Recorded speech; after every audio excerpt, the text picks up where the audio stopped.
Main point को पकड़ना है कि परमेश्वर एली की आवाज में पुकार रहा था, कोई अलग आवाज में नहीं। वाई, क्यों? और ऐसी एली की आवाज में क्यों पुकार रहा था? दो बातें थी। एक तो जो सैमुअल था वचन में लिखा, वो यहोवा को अच्छे से प्रैक्टिस में नहीं था। प्रैक्टिस उतनी नहीं थी उसकी। जैसे पवित्र आत्मा आपने पाया, आपकी प्रैक्टिस नहीं है आत्मा में, आपका मन का प्रैक्टिकल स्ट्रांग नहीं है। ये प्रैक्टिकल जीवन है, स्पिरिचुअल प्रैक्टिकल जीवन। ये आत्मा से अटर्नली प्रैक्टिकल है, ये मटीरियलिस्ट चीजों से चलने वाला जीवन नहीं है ये। आप समझ रहे हो या नहीं समझ रहे हो? लेकिन यहां पर सैमुअल की अभी उतनी प्रैक्टिस नहीं थी, छोटा बच्चा था, लेकिन प्यार करता था परमेश्वर को, जानता तो था यहोवा को कौन है, लेकिन पूरी डीपली उसे समझना अभी उतना उसे आता नहीं था, ऐसा लिखा है। इसलिए परमेश्वर ने क्या किया, एली की आवाज में पुकारा ताकि उसे समझ आए, कुछ कंफ्यूज ना हो जाए, डर ना जाए। हालेलुया। ऐसी कोई और आवाज आएगी तो डरेगा या बच्चा या नहीं डरेगा? इसलिए परमेश्वर ने एली की आवाज में पुकारा। यहां दो पॉइंट थे, एक तो कंफ्यूज ना हो जाए सैमुअल, और दूसरा पॉइंट था एली टारगेट था परमेश्वर की इच्छा में, ताकि एली को यह समझ आए कि परमेश्वर इससे बात क्यों कर रहा है, क्या बात है, क्या चाहता है परमेश्वर, क्या सही करने की जरूरत है। यह दूसरा पॉइंट था एली के लिए, दोनों के लिए। हालेलुया। और जब एली को 3 बार उसने उठकर कहा कि आपने मुझे पुकारा, 3 बार यहोवा ने उस एली की आवाज में पुकारा, तो 3 बार उठकर गया, तीनों बार फिर उससे समझ आई आत्मा में कि यहोवा इससे पुकार रहा है। उसने समझाया, अब जब तुझे आवाज आए, तुमने कहना, हे यहोवा मैं हाजिर हूं, मैं प्रेजेंट हूं, अपने दास को बोल, मैं सुन रहा हूं, बता क्या करना है। उसके बाद वो वैसा ही करता है। फिर परमेश्वर उससे सारी बातें करता है।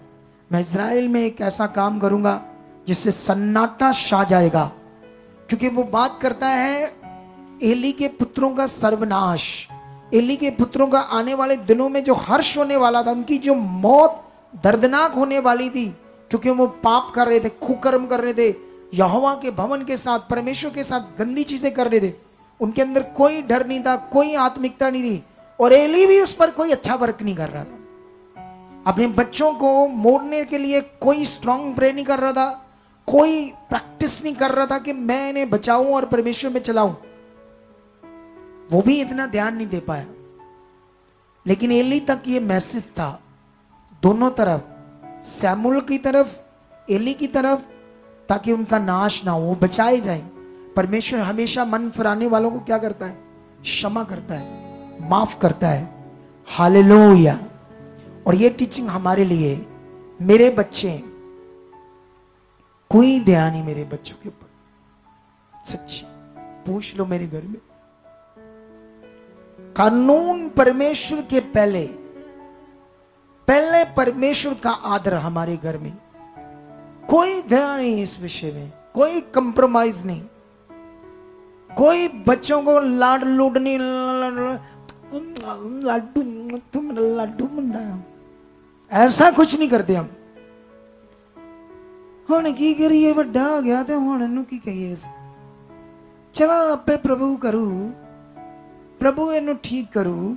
एली वांगू, एली भी ऐसे ही करता था, फिर वो बिगड़ गए, उसके बच्चे नाश हो गए। अगर आज तुम लोगों ने ध्यान नहीं दिया ये बात पर, तुमने उसे विश्वास से नहीं मांगा, तुम्हारा फर्ज है, तुम्हारी ड्यूटी है अपने बच्चों की जान बचाना, उन्हें परमेश्वर से जोड़ना, उन्हें बताना इस जीवन, इस दुनिया में मालिक अगर तुमने सीखा है, तुम्हारे अंदर ये बात बैठी है, तभी तो तुम बताओगे। अगर तुम्हारे अंदर ही नहीं अच्छे से बैठा तो क्या बताओगे अपने बच्चों को, क्या चलाओगे अपने बच्चों को? मैं कल गाड़ी में जा रहा था, प्रार्थना के बाद हम वर्शिप टीम की यहाँ 2 घंटे प्रार्थना करवाता हूं मैं, ये ढीले पड़ गए प्रार्थना में, इनकी मैंने 2 घंटे प्रार्थना करवाई। मैं अपने बेटे को बोल रहा, तू यूनिवर्सिटी में मंडे ट्यूसडे क्या करना है तूने, तेरा ज्यादा शेड्यूल तो नहीं है? वो तो कहता है, लेकिन परमेश्वर कहता है इसकी छुट्टी करा, इसको अपने साथ लेकर जा 2 दिन जलालाबाद। ये हम जाएंगे कल जलालाबाद, वहां हमारी एक मीटिंग है, संगति है, इसको लेकर जाना है मुझे साथ, इसको बढ़ाना है, और क्योंकि इसने सेवा करनी है, खुदा की राहों को आगे बढ़ाना है।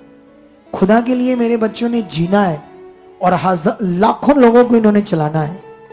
हालेलुया।